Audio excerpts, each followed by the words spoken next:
soo dhawaada asxaabay waxaan maanta muuqaalkan idinku soo bandhigi doonaa bar ka mid ah khuraafaadiyada beenta ah ee aflaanta ku jira waxaana khuraafaadkaasi noqdeen kuwa dad badan ka rumaystaan inay xaqiiq yihiin balse in badan xaqiiqada ka fog muuqaalkana waxaanu daaha kaga qaadi doonaa xaqiiqooyinka dhabta ah ee khuraafaadiyadaas ee si daawo muuqaalka intii aan u guda gelin barnaamijka waxaan ku xasuusanayaa inaad nagu soo biirtid oo subscribe taabatid si aad ula socotid muuqaalada dambe soo gelino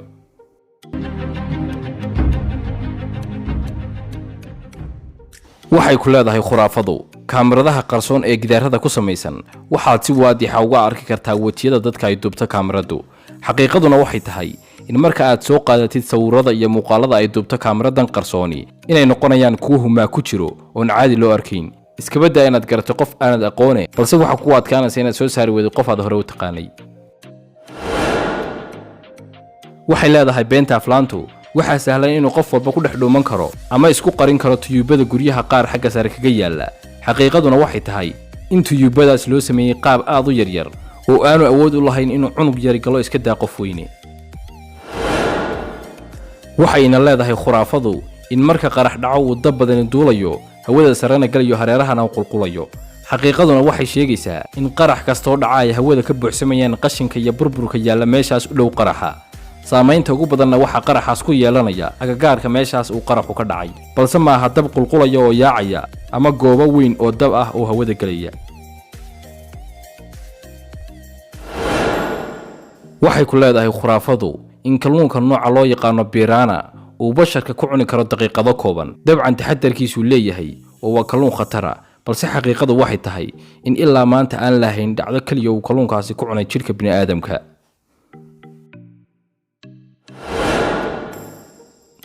waxay ku leedahay khuraafadu in markiiba qofku quusi karo haddii uu ku dhaco ciidda dhoobada ah xaqiiqaduna waxay tahay in ciidda dhoobada aad isugu cufan tahay qof iyo xawayaan toona aanay sidaa fudfudada aynu aflaanta ku aragno ugu quusi karayn dhaqdhaqaaqna aanay dhexdeeda ku samayn karayn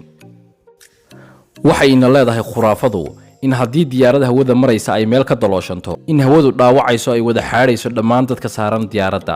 xaqiiqaduna waxay tahay in dabaysha soo gasho diyaarada hawada maraysa ay cadaadis badan saarayso jiinka diyaaradda waxaanay duuliyaasha diyaaradda ku sababaysaa inay xakamayn kari waayaan diyaaradda waxaana ku dhacaya dadka inay naxdin iyo qaylo isku daraan balse ma noqonayaan kuwa hawadu ka haysato oo jiidato waxay sheegaysaa khuraafadu in haddii basharku ku dhaco buur fulkaana ah inay gebi ahaanba liqayso oo ku qarqoomayo dabka dareeraha ah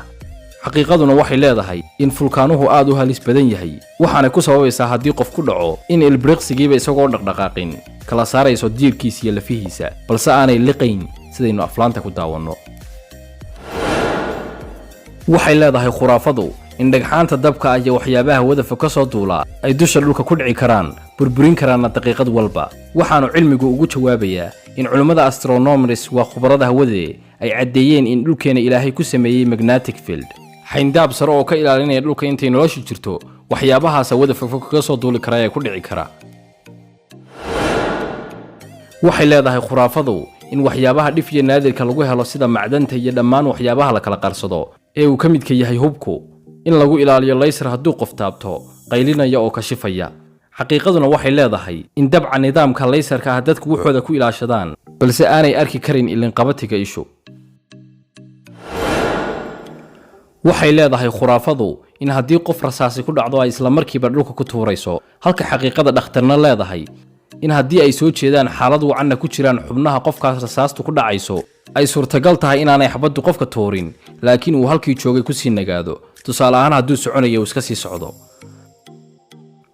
haddaba daawada nala wadaag khuraafaadkii kaa yaabiye eed rumaysatay kadibna aad xaqiiqadiisii ogaatay haddaad ka heshay muuqaalkan nagala bakhaylin like haddaad ku cusub tahay channelkana ku soo dhawow oo subscribe saar si aad ula socotid muuqaalada dambe soo gelino